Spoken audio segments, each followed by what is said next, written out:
तो आज हम लोग तेलंगाना की इकोनॉमी के तहत निज़ाम के दौर में जो सनाती तरक्की के लिए जो तीन अलग अलग फेजेस थे, मराहिल थे, अदवार थे। तो दो अलग अलग मराहिल के बारे में हम लोग इससे पहले पढ़े थे, और आज हम लोग तीसरा जो मरहला, जो कि बिल्कुल आखिरी मरहला है, और उस मरहले के दौरान ही हैदराबाद इंडियन यूनियन में मिल गया था पुलिस एक्शन के जरिए। तो पुलिस एक्शन से एक 10-15 साल पहले के हालात कैसे थे और उसके बाद क्या हालात बने थे, उसके बारे में आज हम लोग मेनली फोकस करेंगे। और ये तेलंगाना इकोनॉमी में third phase of economic industrial development के तहत बहुत ही अहम है ये, इसको समझना। तो हम लोग आज ये थर्ड फेज ये पढ़ रहे हैं, हम लोग थर्ड फेज, जो कि 1939 से 49 तक चला था ये। ठीक है, तीसरा मरहला ये किस चीज का है? तीसरा मरहला सनआती तरक्की के जो तीन मराहिल हैं उनमें से तीसरा मरहला है। ठीक है, तो इस मरहले में क्या क्या पेश आया, गवर्नमेंट की क्या पॉलिसी थी, और उन पॉलिसियों का असर इकोनॉमी और इंडस्ट्री पे क्या पड़ा था, और उसके बाद क्या हालात पेश आए थे, वो आज हम लोग पढ़ेंगे। तो इस फेज में देर वर टू इंपॉर्टेंट चेंजेस, दो अहम तब्दीलियां रूनुमा हुई थी। कब? बिल्कुल हैदराबाद इंडिया में मिलने से 10 साल पहले की बात है। ठीक है, दो अहम बातें काबिल गौर है। ठीक है, तो आप उस पस मंजर को जहन में रखिए कि इंडिया में एक आजादी के लिए जो तहरीक चल रही थी महात्मा गांधी के क़ियादत में, बाबा कौम की क़ियादत में, तो ब्रिटिश बहुत ज्यादा प्रेशर में थे। और ऐसा लग रहा था अक्सर लोगों को कि अब आजादी के अलावा कोई चारा नहीं है। तो वो नेशनल फिनोमिना है। लेकिन स्टेट में क्या है, निजाम की रूल थी, ये अलग रियासत थी इंडिया से, इसका कोई लेना देना नहीं था। ये लोग सनाती तरक्की के लिए एक दूसरे तरीके से काम कर रहे थे। तो दो बातें, और उसी दौरान ग्लोबल लेवल पे एक तीसरा वाकया ये पेश आया, वो ये है वर्ल्ड वार। ठीक है, आलमी जंग। ठीक है, वर्ल्ड वार 2 पेश आया था। कब से कब तक? 1939 से 45 तक। तो इसी 1939 में तीसरा मरहला शुरू हुआ था सनाती तरक्की का, और इसी 39 में आलमी जंग शुरू हुई थी। ठीक है, ये दो बातों को याद रखिए। तो क्या ये दो तीन चीजों को जहन में रखते हुए अब पढ़ेंगे the change in the industrial structure टूक प्लेस। तो सनाती ढांचे में एक तब्दीली वाकई हुई। कैसा? एक शिफ्ट हुआ था। क्या शिफ्ट हुआ था? Development of non agricultural sector industries from the existing dominance of agro based industries. तो जिरात के बुनियाद पे जो जो सनातें चलती थी वो क्या हुई, उसमें एक शिफ्ट हुआ, उसमें एक बड़ी तब्दीली हुई। और क्या हुआ? एग्रीकल्चरल इंडस्ट्रीज से नॉन एग्रीकल्चरल सेक्टर की तरक्की बहुत ज्यादा देखने को मिली।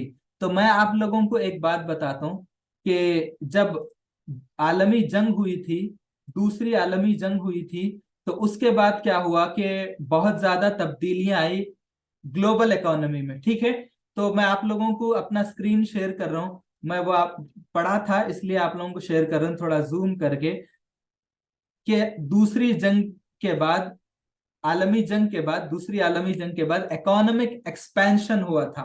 यानी मईशत में बहुत ज्यादा वुसात हुई थी सारी दुनिया के लेवल पे। और इसको क्या बोलते हैं? पोस्ट वार इकोनॉमिक बूम बोलते। यानी जंग के बाद जो मईशत में एकदम तेजी पैदा होना, या इसको गोल्डन एज ऑफ कैपिटलिज्म। ठीक है, कैपिटलिज्म का एक सुनहरा दौर था। जो पैसा लगाया उसके पास ढेर ढेर सारी दौलत जमा होना शुरू हुई थी। तो जब, तो वहां बताना ये चाह रहा हूं कि दूसरी आलमी जंग के बाद बहुत ज्यादा नई किस्म की सनातें वजूद में आई, और उसका अंदाजा हमारे निजाम को हो गया था। और वो ये सोचे थे कि दूसरी आलमी जंग के बाद जो वाकयात पेश आए थे, तो हम क्या करेंगे हैदराबाद में, उन वाकयात और उन हालात का भरपूर तरीके से फायदा उठाएंगे और अपनी मईशत को तरक्की देंगे। ये फैसला निजाम कर लिए थे। आई होप वो आप ये पॉइंट आपको क्लियर है। ठीक है, तो दूसरी आलमी जंग के बाद क्या क्या सनातें बनी? वो मैं आपको अभी बताने वाला हूं, लेकिन याद रखिए कि दूसरी आलमी जंग के बाद बहुत ज्यादा तब्दीलियां आई और इकोनॉमी जो है बहुत ज्यादा वसी हुई थी। ठीक है, उसके बाद क्या हुआ कि एग्रीकल्चर के बेस पे जो सनतें चलती थी वो नॉन एग्रीकल्चरल सेक्टर इंडस्ट्रीज, मतलब गैर ज़रूरी सनतें बनी। वो क्या है मैं आपको आगे बताता हूँ। दूसरा, the efforts were made for industrial development through the plans.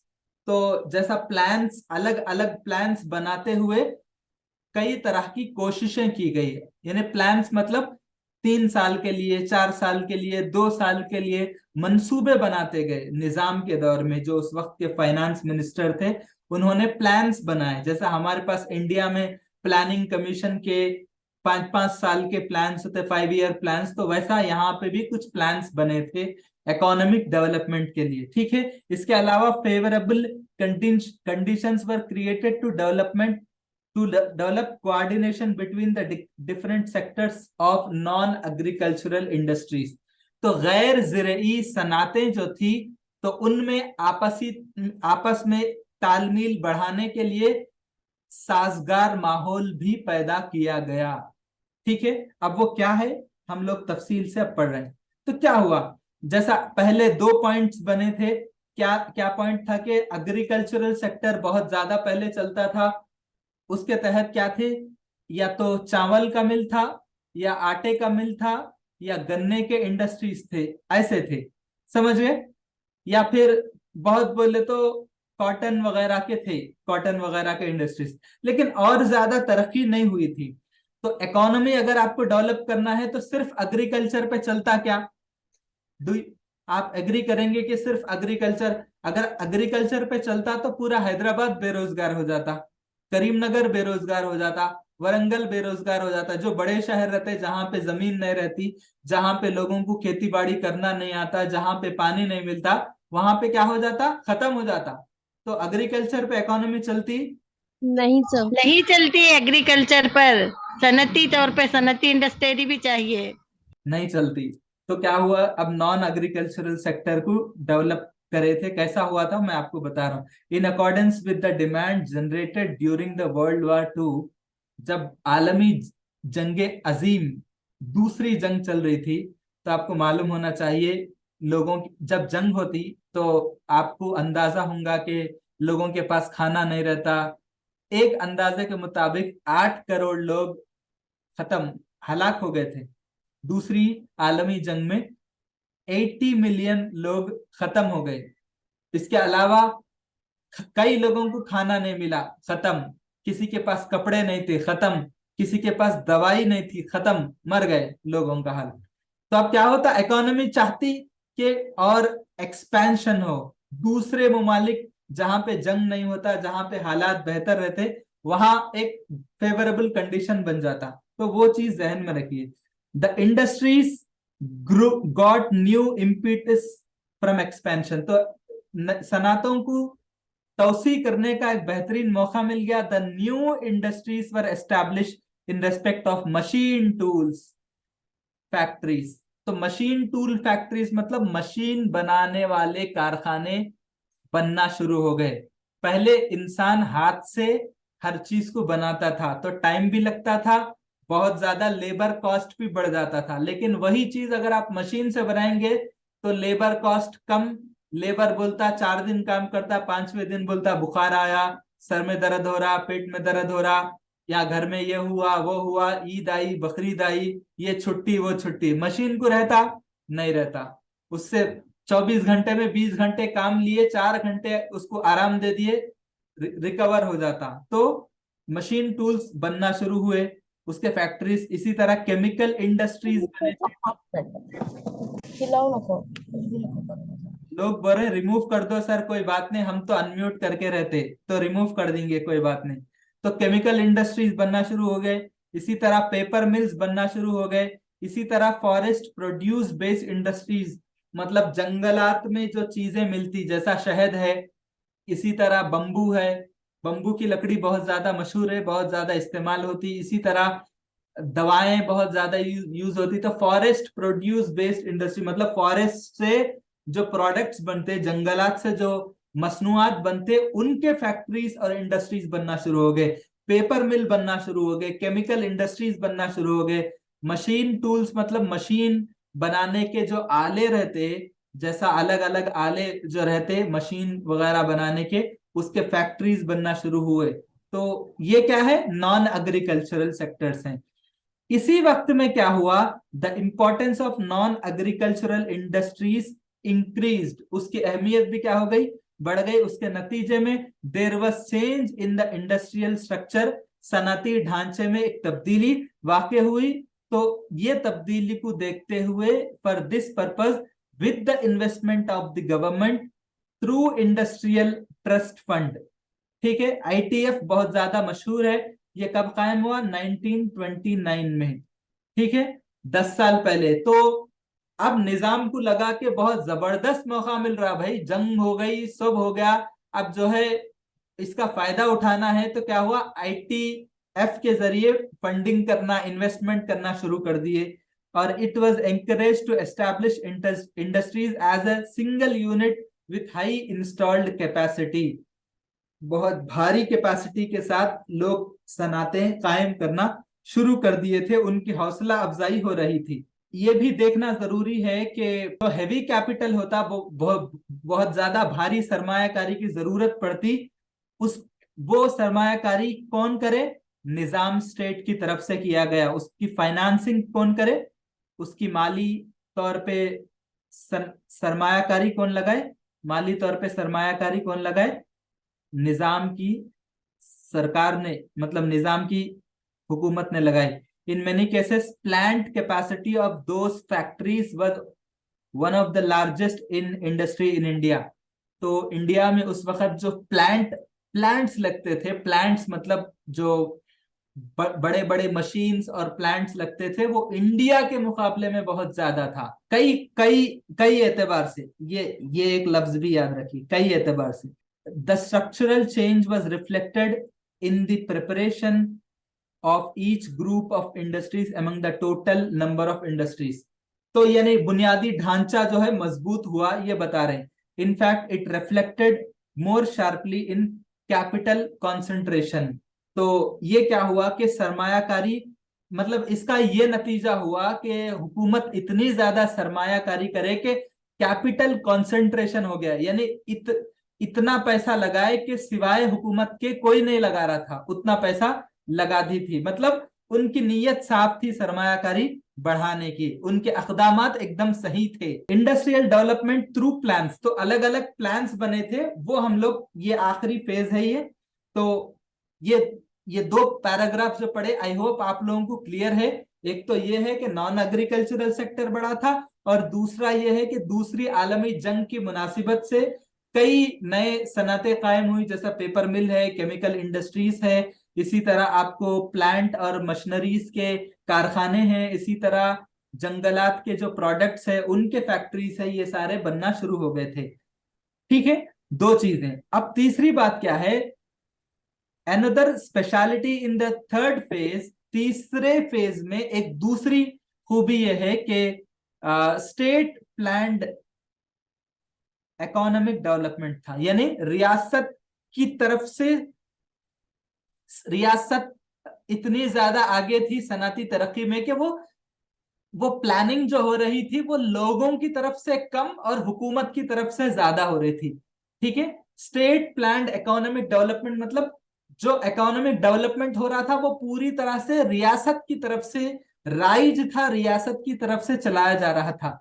During the 30s, 1930 के दौरान, when national economic thought was shaping among the national leaders of India, तो इंडिया के जो बड़े बड़े लीडर्स थे, जो महात्मा गांधी है, जवाहरलाल नेहरू है, सुभाष चंद्र बोस है, ये लोग चाह रहे थे कि हमारे मुल्क की इकोनॉमी कैसा होना चाहिए।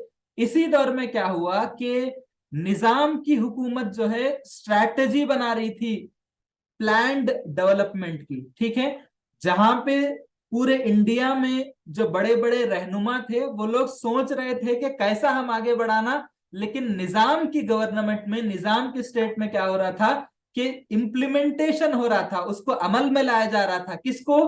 प्लान्ड डेवलपमेंट को, कि हम बाजाब्ता मंसूबे बनाते हुए उनको अमल में लाएंगे, इस तरह उसको अमल में लाया जा रहा था। तो ये एक क्या था? एक सक्सेसफुल एक्सपेरिमेंट था, एक कामयाब तजुर्बा था।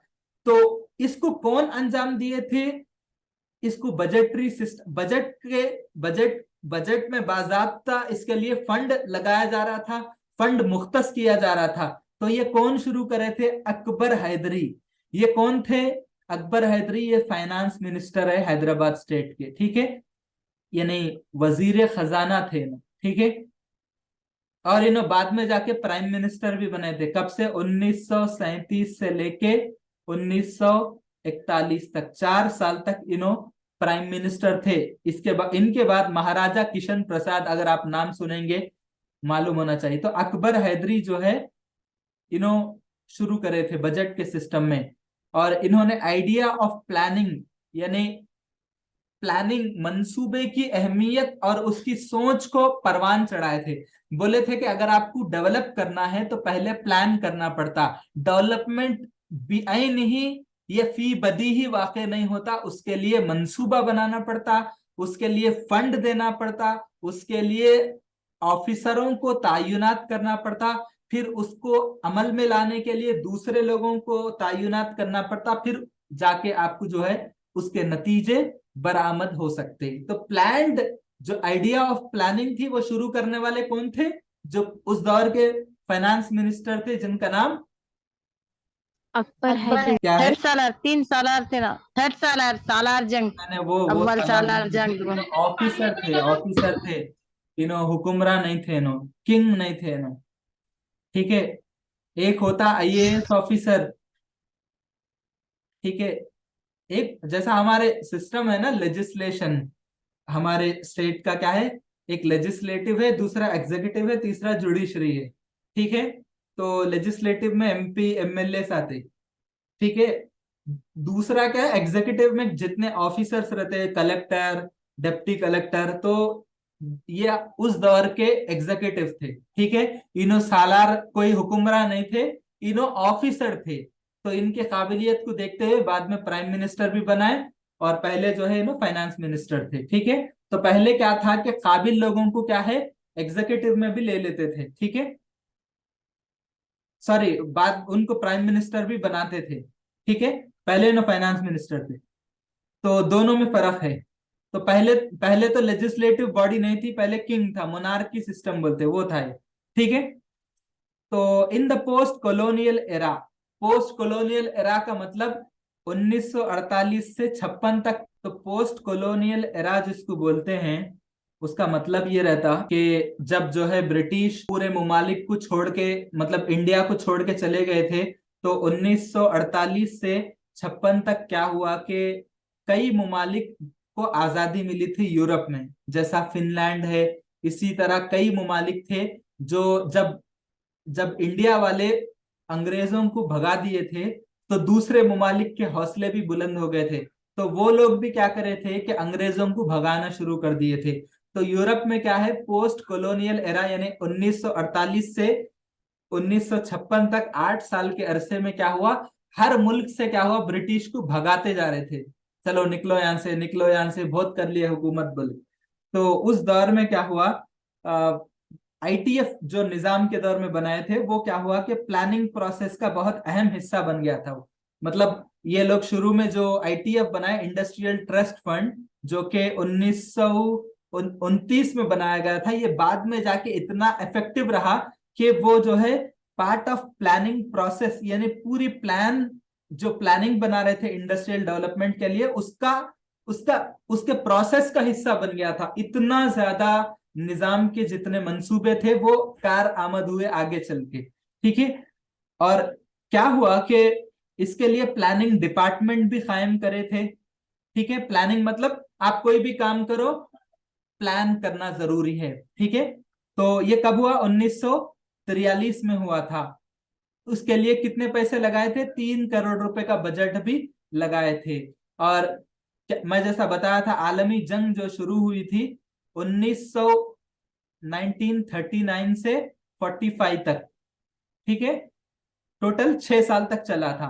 तो जो आखिरी साल था during the last year of world war 2, आखिरी साल था, तो क्या हुआ, Godavari industrial and agricultural development plan GIADP ये शुरू करे थे, इसको तैयार किया गया। क्यों?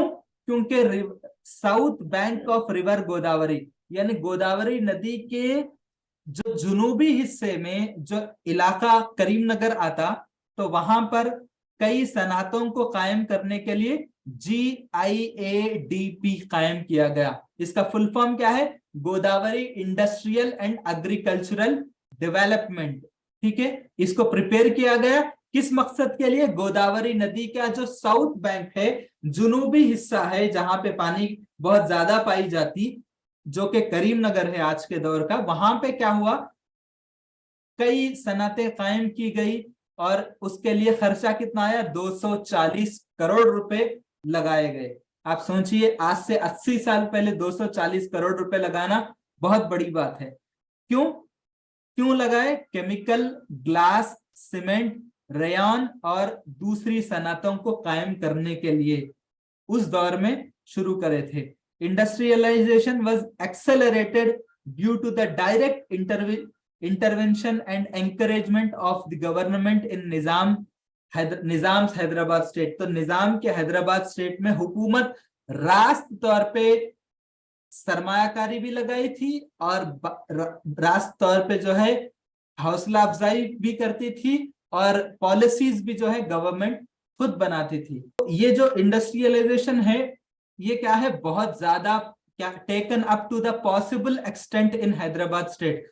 तो जितनी मुमकिन हद तक कोशिश थी उतना आगे बढ़ाए ये लोग। But after the fall in demand for different products after the end of world war 2, तो जब ये लोग देखे आलमी जंग शुरू हो गई थी, तो बहुत ज्यादा पैसा लगाए थे, बहुत ज्यादा नए नए सनतों को कायम करे थे, बहुत ज्यादा प्लानिंग किए थे, बहुत ज्यादा फंडिंग करे थे। लेकिन क्या हुआ, एक दिलचस्पी की बात कि जंग के दौरान चीजों का डिमांड तो बहुत ज्यादा था, लेकिन जैसे ही जंग खत्म हो गई थी तो वो चीजों का डिमांड भी कम हो गया था। तो जितनी इंडस्ट्रियलाइजेशन है, सनातकारी है, did not suffer to some extent as the internal demand in state could not be generated. तो एक बात याद रखिए कि आप जो है अपने मुल्क में, अपनी रियासत में सनतें कायम कर रहे, लेकिन उन सनातों से आपके लोगों को फायदा नहीं हो रहा और आप सोच रहे हैं कि हम बाहर के लोगों को फायदा पहुंचाएंगे, तो वो थोड़े दिन तक तो चलेगा लेकिन वो ज्यादा दिन तक नहीं चल सकता, ठीक है। उसके लिए क्या करना पड़ता? इंटरनल डिमांड बनना पड़ता। जैसा अगर आप पेपर मिल बनाए तो उसका डिमांड आपके मुल्क के, आपकी रियासत के लोगों को पहुंचना चाहिए, उसकी जरूरत उन लोगों को होना चाहिए। ऐसा नहीं है कि आप तेलंगाना में तो पेपर मिल बना लिए लेकिन तेलंगाना में उसको कोई यूज नहीं कर सकता, तो क्या वो इंडस्ट्री चल सकती? तो क्या हुआ कि जंग की वजह से जो डिमांड पैदा हुआ था, पैसा बहुत लगाए, प्लानिंग करे, बहुत कुछ करे थे, लेकिन जंग के दौरान, 6 साल के जंग के दौरान तो बहुत ज्यादा डिमांड था, लेकिन जैसे ही जंग खत्म हो गया सारा डिमांड कम होता गया ड्यू टू द डिस्टर्ब। इसके अलावा और क्या हुआ था? एक तो ये हुआ था और दूसरा ये है कि आप जानते हैं कि मीर उस्मान अली खान जो 7वें निजाम हैं, निजाम हफ्तुम, उनके दौर में क्या हुआ था कि बहुत ज्यादा दम करके रख दिए थे। कैसा दम करके रख दिए थे? उनको जो है लाइब्रेरी मूवमेंट चला था, ट्राइबल्स मूवमेंट चले थे और हैदराबाद स्टेट कांग्रेस बना था और कई कम्युनिस्ट वाले कॉमरेड्स का एहतजाज हो रहा था कि हैदराबाद में जो है बहुत ज्यादा जुल्म हो रहा, हम लोगों को इंडिया में मिलाओ, इंडिया में मिलाओ, हम इंडिया में मिलना चाह रहे हैं, हम बोल के उनका डिमांड एक ही था कि हम जो है इंडिया में मिलेंगे। तो क्या हुआ, उनको बहुत ज्यादा तंग करके रख दिए थे। तो इंटरनली हालात खराब थे, दूसरा उतना डिमांड नहीं था, और तीसरा क्या हुआ कि जंग के दौरान जितनी चीजों की जरूरत महसूस होती थी वो जरूरत खत्म हो गई और दीही इलाकों में और बुरा हाल था, ठीक है। रूरल सोशल सिस्टम क्या था और बुरा हाल था। क्या था, लोग क्या बोलते थे कि, मतलब इस किताब में लिखा गया कि जो सिस्टम था वो क्या था, एक्सप्लॉयटेटिव था, यानी एक्सप्लॉयटेशन मतलब इस्तेहसाल करना, किसी की कमी का गलत फायदा उठाना, किसी की कमजोरी को एक्सप्लॉइट करना, नाजायज तरीके से फायदा उठाना था, ये बता रहे हैं। दूसरा जाबिराना था, रिप्रेसिव कंडीशंस थे, मतलब हुकूमत की तरफ से। Therefore in the Hyderabad state there were no favourable conditions for the advancement of industrialization for two reason, दो वजूहात थे जिसकी वजह से सनाती तरक्की नहीं हुई थी। तो ये 4-5 रीजन जो है, एक तो जंग खत्म हो गई, डिमांड कम हो गया। दूसरा क्या है, लोकल डिमांड जो था वो भी कम हो गया। तीसरा क्या था कि जो एहतजाज प्रोटेस्ट वगैरह चल रहे थे अलग अलग तरीके से, वो भी बढ़ गया था। तो क्या हुआ, ये बहुत ज्यादा हालात खराब हो गए थे। फिर इसके अलावा आगे चल के हालात सुधरने का नाम दो वजूहात से नहीं ले रहा था। एक तो ये है कि indecisive position of Nizam king Mir Osman Ali Khan to join Indian union during 47-48। तो जब 47-48 के हालात थे तो निजाम क्या कर रहे थे, टाल रहे थे, देखेंगे हम क्या करेंगे, हम सोचेंगे, चाहे तो हम इंडिया में मिलेंगे, हमारी मर्जी रहती, या हम पाकिस्तान, ऐसी भी बात आई थी कि हम दूसरे मुल्क बनेंगे, या कोई बोल रहा था पाकिस्तान में हम बनेंगे, ऐसा बनेंगे वैसा बनेंगे, अलग अलग बातें चल रही थी, अलग अलग किस्म के दावे चल रहे थे। तो इस मामले में निजाम की तरफ से जो फैसला लेना था उसमें उन्हें ताखीर कर रहे थे। तो जाहिर सी बात है, अब इंडस्ट्री लगाने वाला अगर कोई तेलंगाना में, समझो उस दौर के हैदराबाद में कोई फैक्ट्री चला रहा था, तो उसको भरोसा होता, एक तो पुलिस एक्शन हो गया, मतलब पुलिस एक्शन के हालात थे पहले, अभी पुलिस एक्शन नहीं हुआ, लेकिन क्या कोई सुकून से बिजनेस कर सकता, नहीं कर सकता, ऐसे हालात है। तो at the time when India's independence became the reality in 47, तो इंडिया तो आजाद हो गया था, लेकिन निजाम क्या कर रहा था, टाल मटोल कर रहे थे। दूसरा, lack of sufficient internal demand, और दूसरा क्या था कि जो रियासत के लोग थे उनको उतनी चीजों की जरूरत ही नहीं हो रही थी, क्योंकि लोग जब आगे की चीजों को कब महसूस करेंगे, जब उनको बेसिक चीजें मिले। तो बेसिक हालात ही सही नहीं थे, तो अब आगे का कौन सोचता, ठीक है। तो ये था। तो एक्सटर्नल डिमांड क्या हो गया, कम हो गया था, कब, दूसरी जंग अजीम के बाद के हालात की वजह से। तो ठीक है, in the British India during the interwar period as per the recommendation of industrial commission set up in 1960, तो ब्रिटिश के दौर में इंडस्ट्रियल कमीशन कायम किया गया था 1916 में। तो उसके बाद क्या हुआ कि बहुत तेजी के साथ इंडिया में, हैदराबाद स्टेट में नहीं, इंडिया में क्या हुआ, बहुत तेजी के साथ सनती तरक्की हुई। But in that period the industrialization in the Nizam state did not accelerated as in the British India.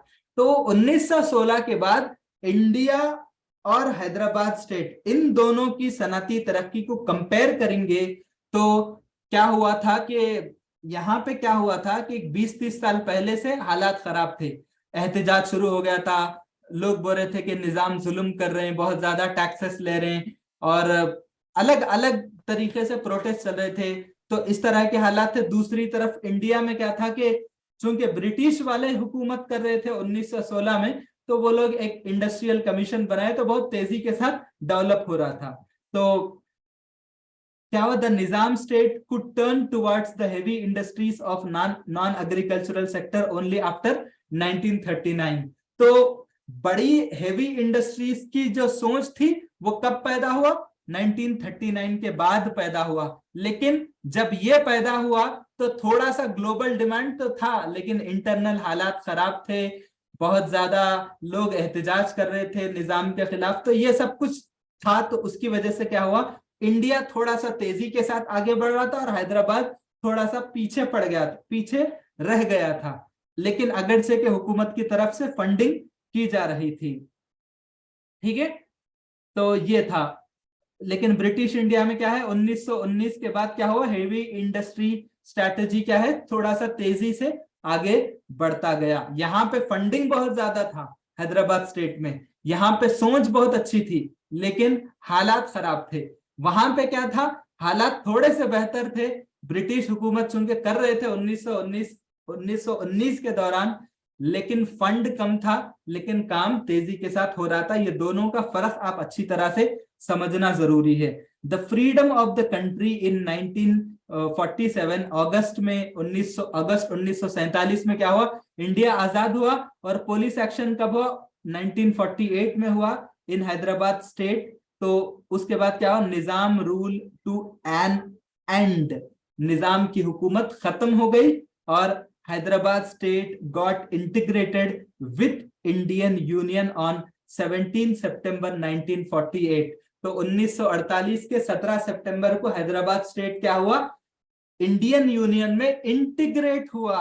बाज लोग बोलते हैं हैदराबाद स्टेट फॉर्म हुआ, गलत है, इंटीग्रेशन हुआ। इसीलिए इस मर्तबा 15 अगस्त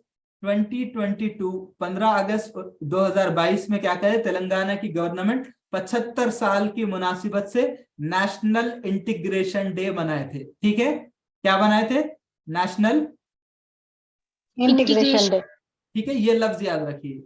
तो इंटीग्रेशन हुआ, तो बीजेपी वाले क्या बोलते हैं इसको, लिबरेटेड बोलते हैं, लिबरेटेड बोलते हैं वो लोग उसका।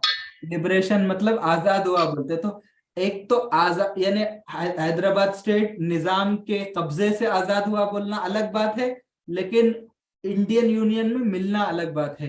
तो ये बात कैसी हुई बोल तो कोई किसी को तोड़ के रिश्ते की बात कर रहा, कोई किसी को जोड़ के रिश्ते की बात कर रहा, तो दोनों में फर्क होता है। ठीक है, तो मर्ज होना भी बोल सकते ना सर।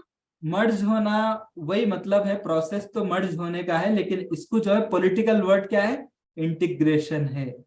ठीक है, ये बात याद रखिए, बाद में बहुत काम मत। तो आसिफ जाही डिनास्टी आफ्टर रूलिंग पर 2 to 4 साल तक हुकूमत करने के बाद आसिफ जाही सल्तनत क्या हो गई, माजी का हिस्सा, तारीख का हिस्सा बन गया, माजी का हिस्सा बन गया। तो मैं इस लेसन का PDF आप लोगों को भेज देता हूँ, 1 से 2 बार पढ़िए, आपको अच्छे तरीके से समझ में